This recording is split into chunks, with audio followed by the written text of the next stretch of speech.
Lesdi Cameroun bana lesdi goɗɗe feere e duniyaaru heɓama be nyaw wi'etengu coronavirus. Ha jalorgal e faddago nyaw COVID-19 ha nastugo moɗɗe ngam tata ngu sampito ha nder meɗen. Gomnati hoti saɗurdi mawɗi ha nyalaɗe 17 lewru Maris hitande 2020. Sur très haute instruction du chef de l'État, son Excellence Paul Biya, une concertation interministérielle s'est tenue ce mardi 17 mars 2020 à l'effet de faire le point sur la situation et d'identifier les actions appropriées à mettre en œuvre. Au terme de cette rencontre, le président de la République a instruit les mesures suivantes. À compter du mercredi 18 mars 2020 et jusqu'à nouvel ordre. Ɗum kaɗaji e goɗɗum feere ko laarani haɓre be COVID-19.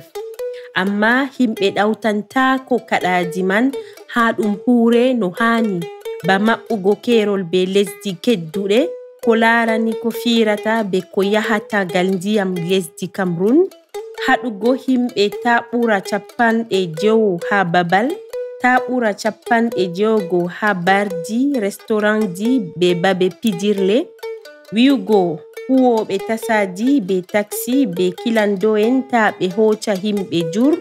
Fu majum kaɗaji gomnati umri jamaje wayla e seɗito wayla ɗo sati ngam tabiyaji himɓe be wowande maɓɓe andanay jarugal nyawngu.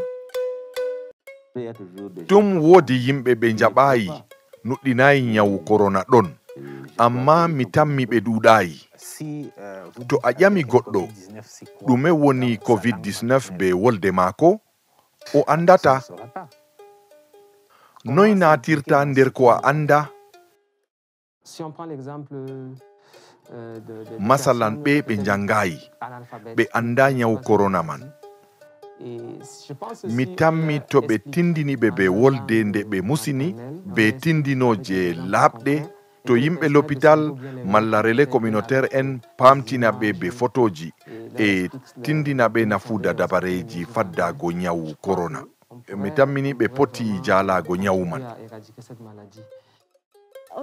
Ɓe ɗon mbi'a to a tindini hunde be faransare e bo a famayi, famtinmo be wolde nde o ɓuri andugo. Himɓe gomnati ardani ɓe jarugal nyaw coronavirus ɗo cukli be ɗuɗɓe memaɓe be coronavirus amma jamaje andana nyawngu.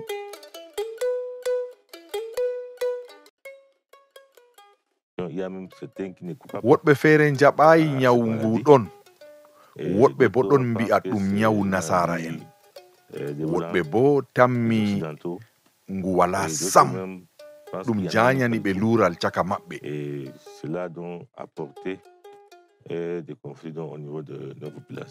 Mi anda nyawu man, amma min andi anduɓe nyawu man. Kanjum waɗi to min nyawi min dilla l'hôpital min dara docteur. Kamɓe andi no nyawu man rabrata e noy watta ha hisangu. Nyawu COVID-19 ɗum nyawu kesu ngilngu ngu ɓe tawi ha Wuhan, lesdi China nder lewru Décembre hitande 2019. Ngu ɗon limte nder nyawuji janyanɗi saɗirma fofugo. Allant de l'infection respiratoire simple à la détresse respiratoire. Gaylitol coronavirus wodi batte catuɗe.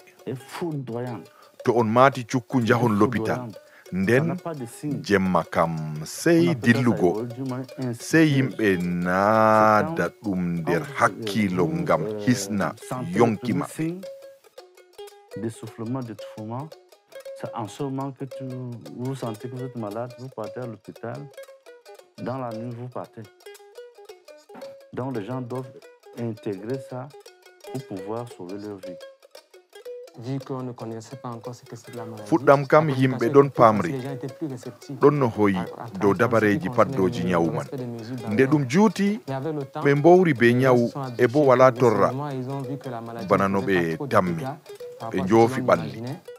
jonta ha mokolo be ko taari ɗum fuu ɓe njoofi ɓandu daytotiral acci yimɓe ɗon mofto moɓre ɓurande yimɓe 50 ɓe ɓornata ko cukkirgel kine be hunduko maske jonta kam yimɓe boyti e jonta be vaccination yimɓe ɗon kaɓana salago ɓe ɗon calitina be bi'aɗi nder nokkure nde famtinaka ɗum ha e janguɓe pamɗi ɓe ɗon jofa haalaji tan ha ka satana ɓe.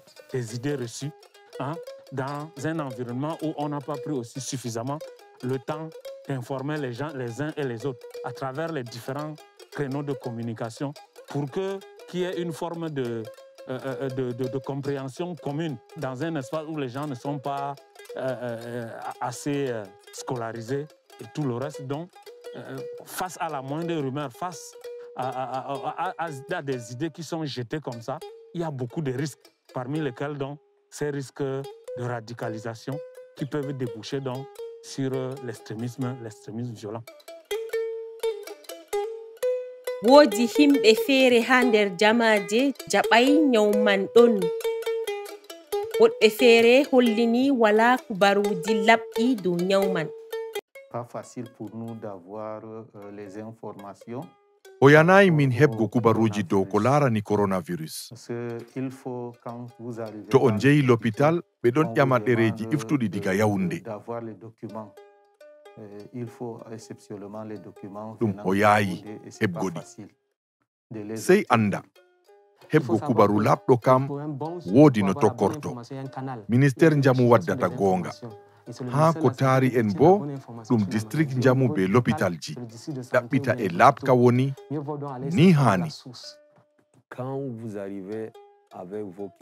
To on jottake be client ɓe umra on sodugo kashne ɓe mbi'ata bo kakaye ko nafrata on.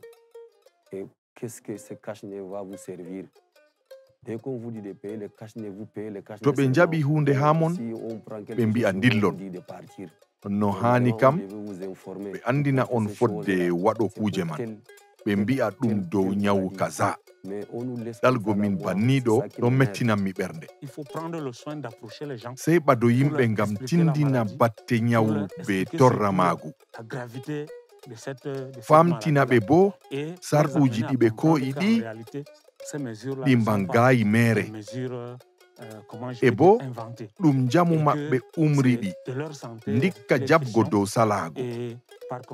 Nder majum fuu tilimgol kam ɗum andingo matingo kubaruwol cahingol.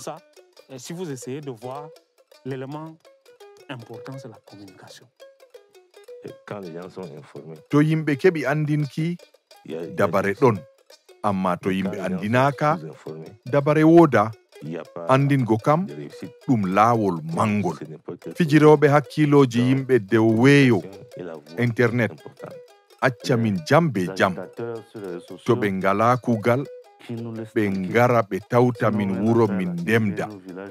Wala ko ruɗɗititgo andinki nafata bana no min mayrata. Dabareji sautu pamɗi ngaɗaji bo jokkatako himɓe ha nder gure. Sautu kubaruji labɗi ɗo yerɓa himɓe ha ɓe ngaɗa hakkiloji maɓɓe dow haalaji ɓe keɓi fuu be habaruji ji pewe ɗi en potai lartugo laaɓugoji maɓɓe.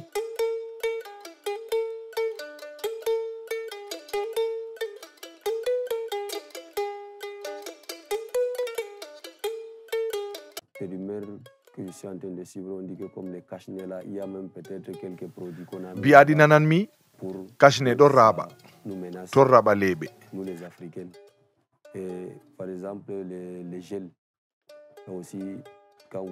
Ɓe ɗon mbi'a to a woggi juuɗe ma be gel juuɗe ngulan. Vaccin nga ɓe ngaddi bo ha usta daygol ha men. Min ɗon nana bi'aɗi kam bana ɗiɗo. Quelquefois, il y en a qui nous interpellent pour nous dire wapaka ɗon ƴamanɓe mbi'e min dow komin nanata min jangi dow whatsapp kubaruwol kaza covid ɗum fewre be wakkati man amma komin mbi'ata ɓe kam fodde anden iwde nyawu jaɓen nguɗonta won. En attendant de voir clair sur l'origine de la maladie, prenons acte de l'existence de la maladie. Ɗum réseaux sociaux ngomna foti wi'a ngaɗe ni be ni ministére njamu bo foti nelda labka amma woɗɓe kam ngaabo.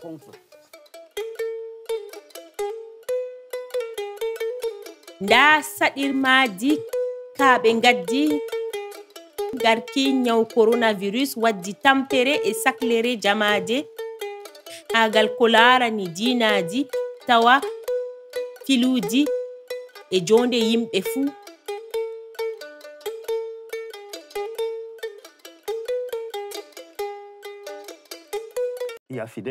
Sey sendindira kolniɗo be kolniɗo ngam nuɗɗinki dawrani nuɗɗinɗo.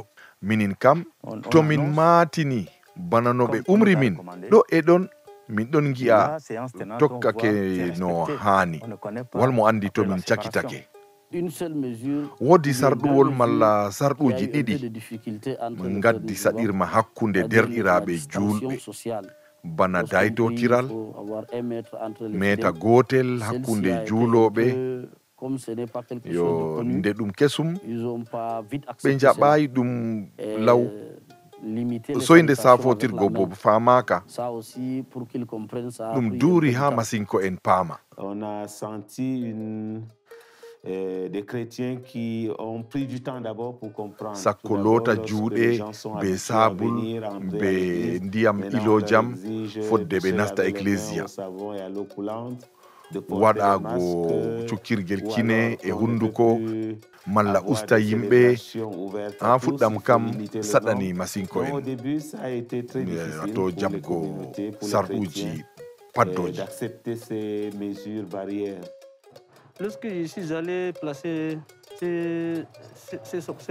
Yake puɗɗumi takkugo scotch dow tapi woɗɓe mbi ɓe coodi min to ɓe numani liman bana ka ɓe tammi min luuti to woodi waranɓe koca ɓe fakat ɓe tokkoto.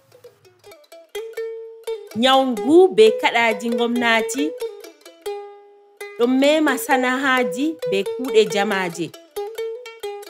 Warugo nyaw coronavirus memi filuji himɓe ha torra waɗi nder ngure. Remoɓe, duroɓe, huwoɓe motokilandoji be filoɓe pamarɓe ɗon nder do'ere. Commune ji ma heɓata lampo.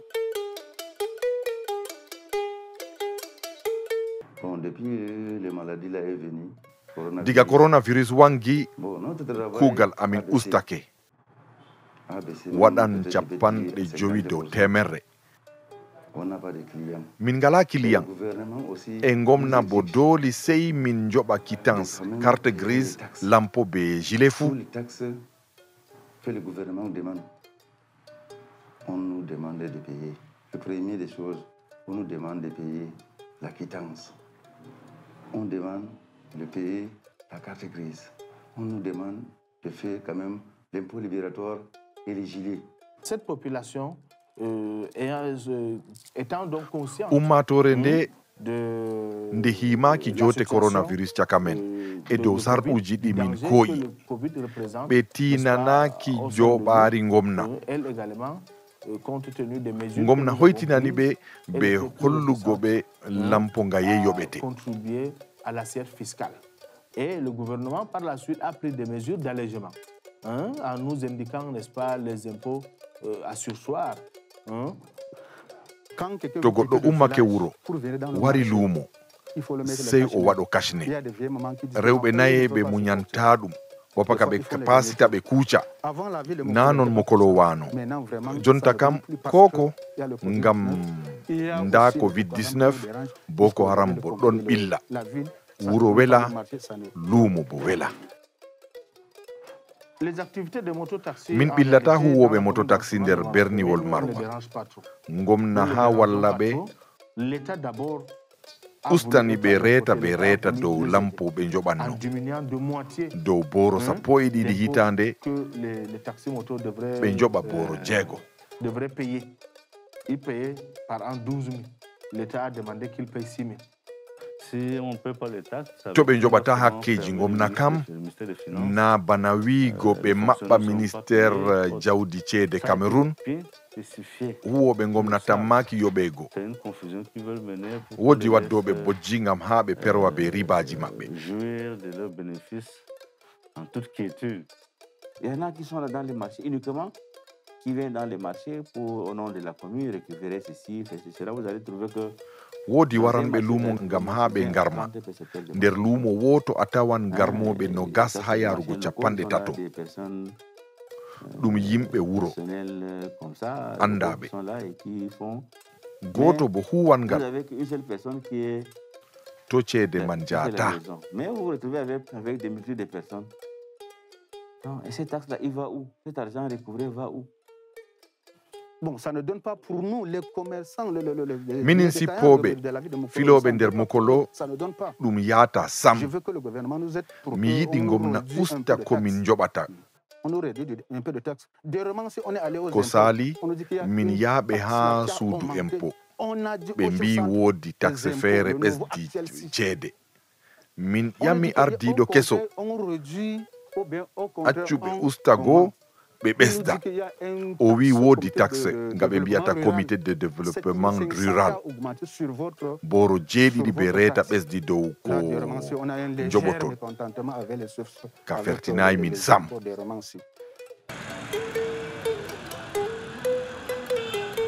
Gomnati waɗi no wallira himɓe be hoytama amma ɗum laarani wakkere kuuɗe feere tan.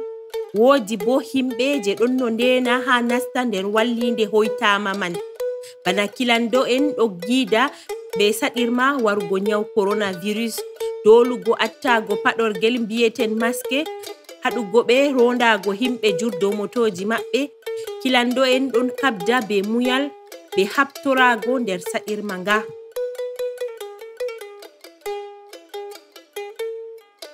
goɗɗo wala kugal oɗo jooɗi nano mo taxi on wanni kugal feere wala o wala keɓal o yiɗi o laaɓa o yiɗi waɗo mobilette ngel maako wala to to yimɓe an ngari propose mo kana anndi to kago ɓe kam c'est facile très facile même. To goɗɗo wala keɓal sefene maako saɗan jamu yo ha saare ɓe cefnata bano hani. La pauvreté est d'abord la cause majeure de l'enrôlement de nos jeunes, par exemple. Talakaku woni aranol dasgo sukaɓe nder halluɓe. Nde ɓe liŋi fitina halluɓe, ɓe tawi malla ngam ɓe keɓa ko ɓe ngurda, malla ɓe caalo kerol ngam hewtingo haaje yimɓe saare. Maintenant, quand il faut que la situation Covid s'ajoute à cela, je pense que avec le temps, si le gouvernement ou bien tout le monde n'essaye pas de collaborer ensemble pour qu'ils puissent trouver un terrain d'entente, pour qu'ils puissent réellement réussir à maîtriser cette situation de Covid-19, je pense que on serait en train de traiter dans quelques années d'autres problèmes qui sont causés à part la santé. Cette pandémie va causer encore d'autres problèmes pour la communauté. Si les personnes déplacées sont marginalisées, to egguɓe nastinaka nder habre be covid-19 il est clair qu'ils vont se sentir ɓe cekan ɓe wudinaɓe et ils vont profiter ɓe tammi dillugo e goo e bo halluɓe terroriste en keɓi kadi no potira ɓe. Dillani duuɓi en ɗon no gondi be saɗirma Boko Haram. Boko Haram sargi wonni jahargal kuuɗe e jonde diwal extrême nord se ɓitto woyla ha jihare Lakchad. Yimɓe giidi be saɗirmaji ɗum waddi batte ɗuɗɗe quel est l'état woɗɓe d'esprit ɗon tefa no dans ummitinira lequel les filu, gens se trouvent. On a des gens woɗɓe ɗon traumatisés, ɗaɓɓita jonde. on a des gens vulnérables à tous les niveaux, qui essayent d'une manière ou d'une autre de reprendre la vie, des gens qui cherchent à repartir chez eux, des gens qui cherchent à reprendre la petite économie.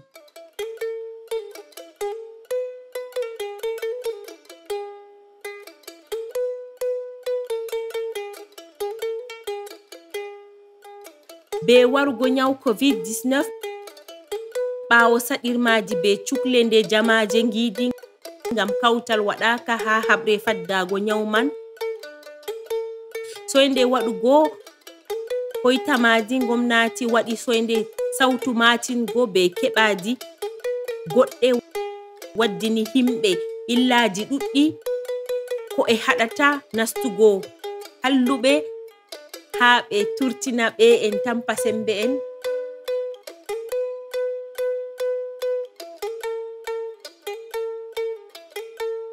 Les masques là, on circule sur la route. Il y a aussi les forces de l'ordre qui nous interpellent. Dès que vous interpellez, ɓe ɗon ganja be maske. on prend votre moto. Soje en ɗon nanga moto mo woda maske fuu. To ɓe nangi moto ɗiɗi, tati, nayi ha sappo, na ɗum janyan turtol waddan fitina bana terrorisme. Un jeune qui avec l'attitude de mouvement, derkejo sukajo pilowo ɗaɓɓanɗo ha yaasi lesdi, to o ta'i kam na o fooɗan to halluɓe, kamɓe bo ɓe estamo be ceede sakko ma jooɗiɓe dow keerol. ɗum foti tornugo jonde jam nder tayre lesdi man. Il y a aussi les gens de moto qui peuvent prendre un client. Bon, ils vont aller. Comme il y avait le masque. Huwanɓe moto be maske kam anditittake. Il va le amener quelque part. Fasirma to waɗi ɓe keɓtata moy ɓe dogga. Masalan o yaari goɗɗo ha jarengol, o zambomo, o dogga, noy anditirtamo be maske. Sans le reconnaître, on va le reconnaître par comment? Avec le masque là. Nous avons reçu, ɗon waɗa sefodu be nyawɓe covid. ɓe ngudini ɓe ko yimɓe saare maɓɓe giɗaɓe, ɓe biccitina ɓe ko hokkugo ɓe nyamdu, ko sanotirgo be maɓɓe, ko ɓawo yamɗitirgo to ɓe ɗon caalo. Nda nyawɗo covid wala ɓadotoɗo ɓe sam, wala ballowo, wala mo ɓe gendata. Nyawɓe feere ɗon ka'ino. Gomna be huwoɓe l'hôpital ɗon kabda natina nder sawari, nder leñol. On a trouvé les malades qui devenaient violents même. Nous-mêmes, quand on venait les rendre visite après, dans le suivi de leur maladie, ils devenaient violents. Les parties prenantes, c'est-à-dire l'administration, namo kala bo ɓe natinta nder kuugal man, essaye d'une manière ou d'une autre amma ɗum ɗaɓɓiti ko moy. Certains membres de la communauté, mais nous le savons tous, ce n'est pas tout le monde. Cette implication, je dirais, est un peu à tête chercheuse. Normalement, la société civile devrait être impliquée. Sorti de Boko Haram, on est en train wurtago Boko Haram naati nder kaɓɓorgol doole. Amma en andi to yimɓe ɗon nder ɓilla, yimɓe ɗon maɓɓi e goo, woodi turtol saggititto. Laawol hakkunde saata hallende en be covid-19 ɗum sarɗuji bariya banguɗi ɗi mbowaaka. Donc c'est le lien à établir entre l'extrémisme violent et le Covid, c'est justement les mesures barrières qui ont, qui ont fait leur apparition du jour au lendemain, sans qu'on ne connaisse exactement de quoi il est question, sans qu'on ait la possibilité, par exemple, de savoir anda ko woni kashne noynga heɓorto fuu waddi suno nder yimɓe. En sorte que les gens ne sont pas contents. Dans la rue, on a les forces laabi be luumo fuu soje en ɗon ganca linga. Les marchés et autres. Donc, ce sont des choses qui ɗum kuuje puttinanɗe hallende saatunde. On sait que e hallende satude bo qu'une étape pour aller vers ɗum laawol vers sababu l'extrémisme violent.